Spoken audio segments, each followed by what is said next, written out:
Hey guys, welcome back. Today I'm going to show you how to break in a catcher's mitt, so let's get right into it. So you guys might be wondering, the best way to break in a mitt is by playing catch, and you're absolutely right. But a problem can arise when you try to break in the glove too quickly before it's ready to close.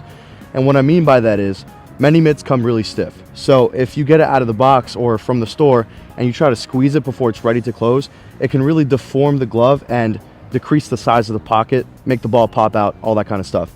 So I'm going to show you two main things today: how to shape the mitt and how to wear the mitt. So here we have a really nice DPCM 33-inch catcher's mitt from Wilson. It's an A2000, really nice colorway. And as you can see, it's pretty stiff. It's not too stiff. I've definitely felt mitts that are stiffer than this one. Right now I'm wearing it traditional, and this is how most people are inclined to wear any baseball glove. But I'm going to show you a really good way to wear any kind of catcher's mitt. I'm actually going to go and put my pinky in the pinky slot here, right behind this loop. Right next to it, inside here, where this A2000 piece is, I'm putting my ring finger and my middle finger. Now for the index, I have like longer fingers, so I can stretch them a little bit and have them on the index part, but you can also even do this.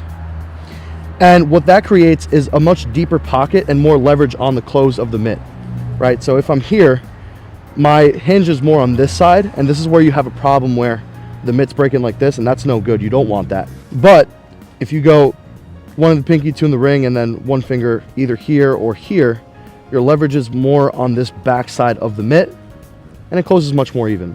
So we're going to establish 2 break points here on the mitt, or 3 rather.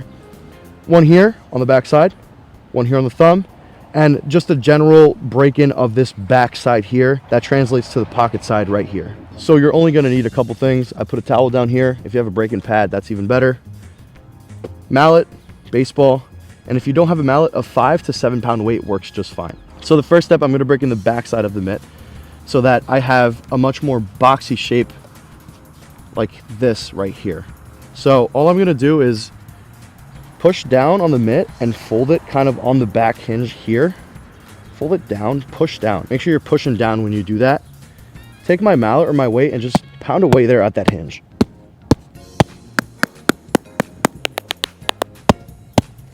As you can see, a crease is starting to form there on the back side. Don't worry about it. All you do is pound it out with your mallet or your weight. Repeat that step over and over again until you get a general looseness of the back side of the mitt. And now we're going to do the same exact thing for the thumb side. Simply just push down and in on this thumb hinge. I'm going to go ahead and undo this loop right here just so I don't mash it down. That should be fine. And then I'm going to break in along this side, starting at the heel all the way up to the web.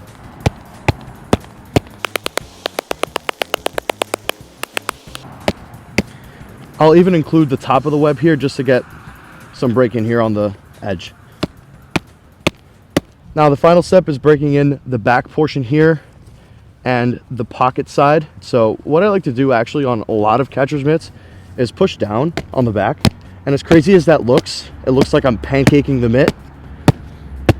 I'm loosening up the back fibers, and the fact that this is super skin kind of helps with that because it's a much lighter material. Flip that over, looks crazy, but then I just take my mallet, pound it out, and the shape goes right back to normal. I'm also going to go ahead and use my hands to break in the mitt.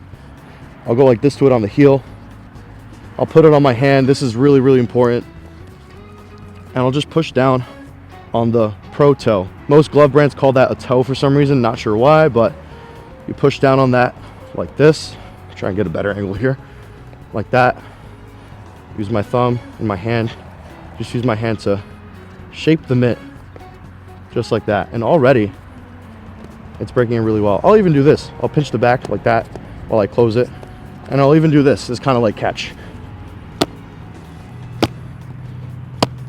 What I'm doing is I'm throwing the ball in the pocket, pushing down this way across to make sure the mitt closes evenly, just like that. So what you don't want to do is close your mitt this way like that, because that causes a really small pocket like this. What you're going to want to do is close your mitt, and for that matter, any glove, thumb to pinky and ring finger like this, while not squeezing too much with your index finger, because that just creates a much bigger pocket. Think of it this way, right?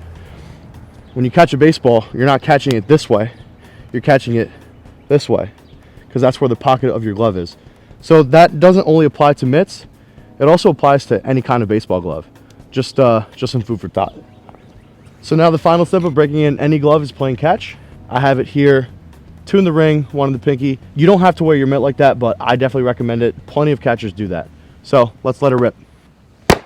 It's already pretty easy to squeeze now, which is great.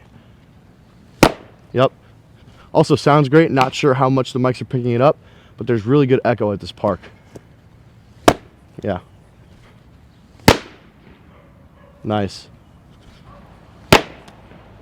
Even that was loud. Here, let me just... Oh, my poor knees. Nice. Sick. Nice. All right, before we end the video, we're gonna go and play some more catch at a different spot on the field to see how loud the mitt can get. So I have the mic on the front of my hat facing out that way, and there's a house behind us over there. So maybe the sound's gonna echo off the house and into the mic up in front of me. So we'll see how that works.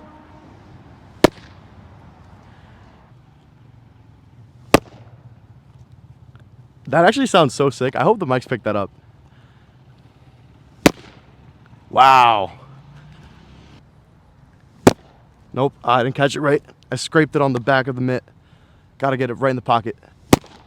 Yeah, like that. Do you want to end on that?